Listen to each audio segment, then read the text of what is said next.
Hello back to my vlog. അപ്പോൾ ഇന്നാണെങ്കിൽ എൻ്റെ ഒരു കൂട്ടുകാരി എൻ്റെ വീട്ടിൽ വന്നിട്ടുണ്ട്. പേര് സാൻഡ്ര എന്നാണ്. അവളൊരു 2 years ആയിട്ട് എൻ്റെ കൂടെ കമ്പനി ആയിട്ട് ഇവളെൻ്റെ കൂടെ കോളേജിൽ ഒരുമിച്ച് പഠിച്ചതാണ്. ബാച്ച് മേറ്റ്സ് ആയിരുന്നു. ആൻഡ് അവൾക്ക് ഞാൻ പാടിക്കൊടുക്കുന്ന സീനാണ് ഈ കാണുന്നത്. അപ്പോൾ ഞങ്ങൾ ബാംഗ്ലൂർ വെച്ച് ഇങ്ങനെ ഇടയ്ക്കിടയ്ക്കൊക്കെ കറങ്ങാൻ പോകും. അതുപോലെ ഞങ്ങളിതേ കൊച്ചി വന്നപ്പോൾ കറങ്ങാൻ ഇറങ്ങിയതാണ്. ഒന്ന് ഫസ്റ്റ് തന്നെ നമുക്ക് വിശപ്പടക്കണമല്ലോ. അപ്പം തന്നെ ഒരു ബിരിയാണി കഴിച്ചു. പിന്നെ എവിടെ പോകണമെന്ന് ഓർത്തപ്പോഴാണ് എന്നാൽ പിന്നെ ഒരു കുലുക്കി സർവത്ത് കുടിച്ചേക്കാം എന്നോർത്ത് ഒരു പൈനാപ്പിൾ കുലുക്കി പറഞ്ഞു. എന്നിട്ട് അതൊക്കെ കുടിച്ചിട്ട് ഇങ്ങനെ തേരാപ്പാര നടക്കുന്ന സീനാണ് ഈ കാണുന്നത്.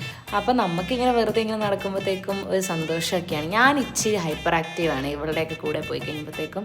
പിന്നെ ഞാൻ എപ്പോഴും ഓരോരോ കാര്യത്തിൽ ഇൻവോൾവ് ആണ്. എനിക്കിങ്ങനെ എന്തെങ്കിലുമൊക്കെ എപ്പോഴും ചെയ്തുകൊണ്ടിരിക്കണം. ഒന്നില്ലെങ്കിൽ പുറത്ത് പോകണം ഫ്രണ്ട്സിൻ്റെ ഒപ്പം, ഇല്ലെങ്കിൽ പിന്നെ എന്തെങ്കിലുമൊക്കെ ലൈക്ക് ഇപ്പോൾ പെയിൻ്റ് അടിക്കുക, ഇല്ലെങ്കിൽ പഠിക്കുക, ഇല്ലെങ്കിൽ കുറച്ച് വർത്തമാനം പറഞ്ഞുകൊണ്ടിരിക്കുക. അപ്പോൾ ഇങ്ങനെയൊക്കെയാണ് കേട്ടോ എൻ്റെ ഒരു ദിവസം പോകുന്നത്. Bye bye.